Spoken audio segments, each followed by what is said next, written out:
मुंबईकर 2026 के नए साल पर एक बड़े तोहफे का इंतजार कर रहे थे, नई मेट्रो लाइंस। पर वो तोहफा मिला नहीं। तो सवाल यही उठता है कि भाई मुंबई का ये इंतजार आखिर इतना लंबा खींच क्यों गया?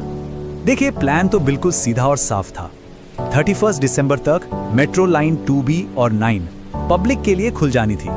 मतलब मुंबई एक बड़े बदलाव के लिए पूरी तरह तैयार थी। लेकिन वो तारीख आई और चली गई। और यही तो सबसे बड़ा सवाल है ना, कि अगर सब कुछ तय था तो फिर ये देरी हुई क्यों? इसका जवाब पता है किसी एक वजह में नहीं, बल्कि दो बड़ी रुकावटों में छुपा हुआ है। तो चलिए इन रुकावटों को एक एक करके समझते हैं। पहली रुकावट का ताल्लुक है राजनीति से, और दूसरी, जो कि उससे भी कहीं ज्यादा जरूरी है, वो जुड़ी है मुसाफिरों की सुरक्षा से। हाँ, तो पहली बाधा है आचार संहिता, जो बीएमसी चुनावों की वजह से लगी हुई है। अब इसका मतलब क्या है? सीधा सा मतलब यह है कि चुनाव से ठीक पहले कोई भी पॉलिटिकल पार्टी किसी बड़े प्रोजेक्ट का उद्घाटन नहीं कर सकती। मतलब प्रधानमंत्री या मुख्यमंत्री का वो जो बड़ा वाला उद्घाटन समारोह होता है ना, वो फिलहाल मुमकिन नहीं है। तो फिर इसका रास्ता क्या है?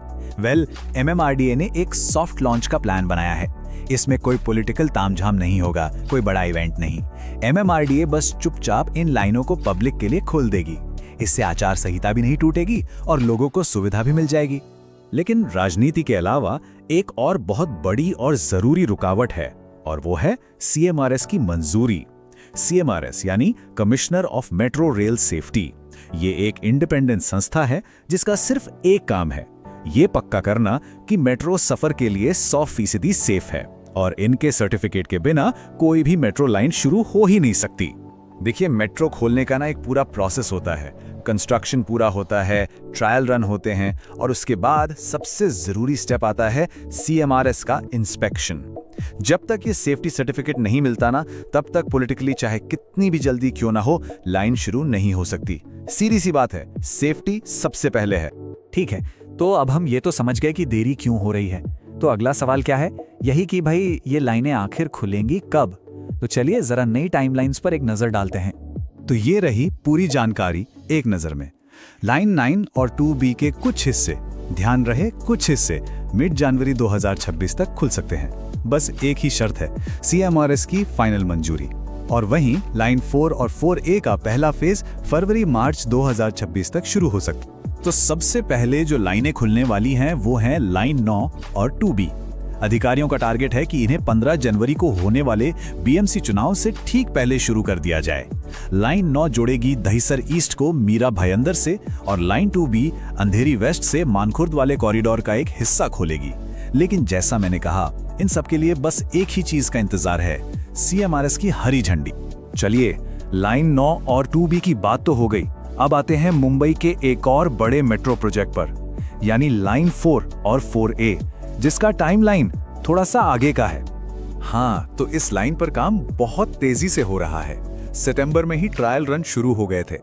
L&T जैसी बड़ी कंपनी को फिनिशिंग और इलेक्ट्रिकल सिस्टम का काम भी मिल गया है, और अभी कैडबरी जंक्शन से कासरवडोली के बीच जोरों शोरों से ट्रायल चल रहे हैं।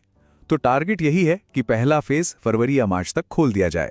तो ये सब तारीखों और टेक्निकल बातों से हटकर अब असली सवाल पर आते हैं। इन मेट्रो लाइनों का मुंबई शहर और यहां रहने वाले लोगों पर आखिर असर क्या पड़ेगा? ये लाइन खास तौर पर ठाणे में रहने वालों के लिए एक गेम चेंजर होने वाली है। माजीवाड़ा, कापुर बावड़ी, कासरवडवली, ये जो इतने घनी आबादी वाले इलाके हैं, उनको सीधा फायदा मिलेगा। मतलब यहां रहने वालों का रोज का सफर पूरी तरह से बदलने वाला है। और हाँ, ये कोई छोटा मोटा प्रोजेक्ट नहीं है। वडाला से लेकर गायमुख तक लाइन 4 और 4A का ये पूरा कॉरिडोर 35.5 किलोमीटर से भी ज्यादा लंबा है। सोचिए, ये मुंबई के इंफ्रास्ट्रक्चर के लिए कितना बड़ा और कितना जरूरी एडिशन है। ये जो बात है ना, ये लोगों की उम्मीद को एकदम साफ साफ दिखाती है। जरा सोचिए, लोग सड़क पर घंटों जाम में फंसे हैं और अपने सिर के ऊपर से मेट्रो को आराम से गुजरते हुए देख रहे हैं। तो जाहिर है उम्मीदें तो बढ़ेंगी ही। ये सिर्फ आने जाने का एक और जरिया नहीं है, ये मुंबई की सबसे बड़ी प्रॉब्लम यानी ट्रैफिक का एक सॉलिड सॉल्यूशन है। तो आखिर में बात यही है कि कुछ हफ्तों या महीनों की देरी से फर्क नहीं पड़ता। असलियत यह है कि मुंबई का भविष्य बदल रहा है। ये जो नई मेट्रो लाइनें हैं, ये सिर्फ स्टील और कंक्रीट के ढांचे नहीं हैं। ये शहर की धड़कन को एक नई रफ्तार देने का वादा है। सवाल अब बस इतना है कि ये बदलाव कितना बड़ा होगा और कितनी जल्दी होगा।